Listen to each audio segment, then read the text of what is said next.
పోలవరం అమరావతి నిర్వాసిత రైతులు కన్నీరు కార్చడం మంచిది కాదని జనసేన అధ్యక్షుడు పవన్ కళ్యాణ్ అన్నారు.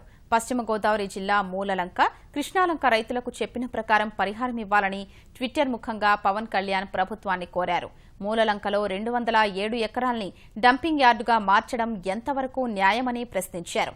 ట్రాన్స్టాయ్ అడ్డగోలుగా రైతుల భూమిని డంపింగ్ యార్డుగా మార్చేసిందని ఆరోపించారు. ప్రజలు ఏ విధంగా ఆలోచిస్తారో అన్న వివేకం కూడా చూపకపోతే ఎలా అని ప్రశ్నించారు. పోలవరంపై సమీక్షలో ఈ సమస్యపై ఎందుకు దృష్టి పెట్టడం లేదని అన్నారు. తగిన నష్టపరిహారం చెల్లించమని అడుగుతున్న రైతుల మొర ఎందుకు వినరని ఆగ్రహం వ్యక్తం చేశారు. పోలవరం రైతులు ఇప్పటికే ఎన్నో రకాలుగా నష్టపోయారన్న ఆయన అన్యాయమని అడిగిన వారిపై కేసులు పెట్టించి నోరు మూయిస్తున్నారని పేర్కొన్నారు. దళితులు అయినందునే వివక్షకు గురవుతున్నామని, లంక భూముల రైతులు ఆవేదన వ్యక్తం చేస్తున్నారని అన్నారు. లంక భూముల్ని ఏం చేస్తారో ముందుగా తెలియజేయాలని పవన్ కోరారు. భూసేకరణకు ముందు చెప్పిన విధంగా పరిహారం ఇవ్వాలని అన్నారు. లంక భూముల రైతుల పట్ల వివక్ష సరికాదని స్పష్టం చేశారు.